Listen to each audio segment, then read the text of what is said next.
Hello बच्चों। यहां लिखा है solid homogeneous sphere is moving on rough horizontal surface. ठीक है। Partially rolling and partially sliding, मतलब यहां पे जो लगने वाला फ्रिक्शन है वो काइनेटिक होगा। During this kind of motion of the sphere, तो अब इन्होंने पूछा हुआ है क्या क्या चीजें होंगी। देखो, जैसे मैंने आपको क्वेश्चन पढ़ते समय ही बोल दिया कि लगने वाला फ्रिक्शन काइनेटिक होगा, क्योंकि यहां पे लिखा हुआ है कि पार्शियली स्लाइडिंग। अगर स्लाइडिंग कहीं पे भी वर्ड यूज करना पड़ जाए, स्लाइडिंग यूज करना पड़ जाए, रबिंग यूज करना पड़ जाए, स्किडिंग यूज करना पड़ जाए, एक्टिंग फ्रिक्शन काइनेटिक। और अगर काइनेटिक फ्रिक्शन एक्ट होता है तो सिस्टम की एनर्जी कभी भी कंजर्व नहीं रह सकती। क्लियर? तो देखें क्या हो सकता है, तो ध्यान से देखिएगा।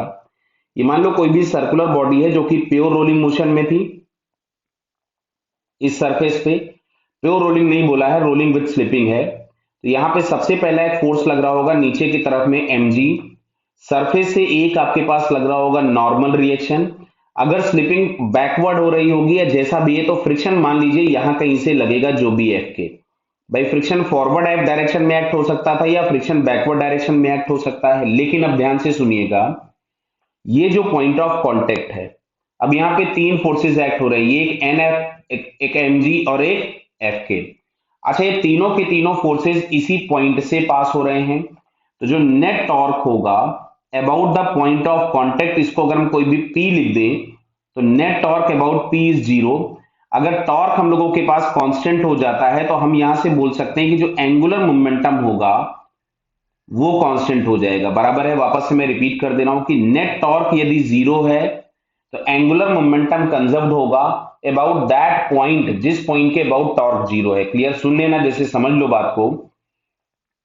सेंटर के अबाउट देखेंगे तो इस एफ के का एक टॉर्क होगा, मतलब सेंटर के अबाउट एंगुलर मोमेंटम कंजर्व्ड नहीं होगा, सेंटर के अबाउट नहीं होगा। इस पॉइंट ऑफ कांटेक्ट के अबाउट अगर हम देखें तो तीनों फोर्सेस का टॉर्क जीरो आ रहा है, तो इस पॉइंट ऑफ कांटेक्ट के अबाउट एंगुलर मोमेंटम कंजर्व्ड होगा। तो जरा इसमें चेक करते हैं, कोई ऐसा ऑप्शन दिया है कि about the point of contact angular momentum is conserved.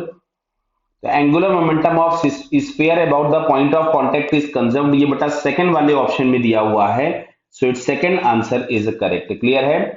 अब पहला ऑप्शन गलत हो गया था। थर्ड में जैसे लिखा only rotational energy is conserved, नहीं, फ्रिक्शन लग रहा है तो उसकी वजह से टॉर्क होगा तो ओमेगा भी चेंज होगा। Angular momentum about the centre of sphere is conserved नहीं होगा, ये ऑलरेडी मैं बता चुका हूं, एफ के का टॉर्क आएगा। क्लियर? तो second answer is the correct. Okay बेटा, ऑल द बेस्ट।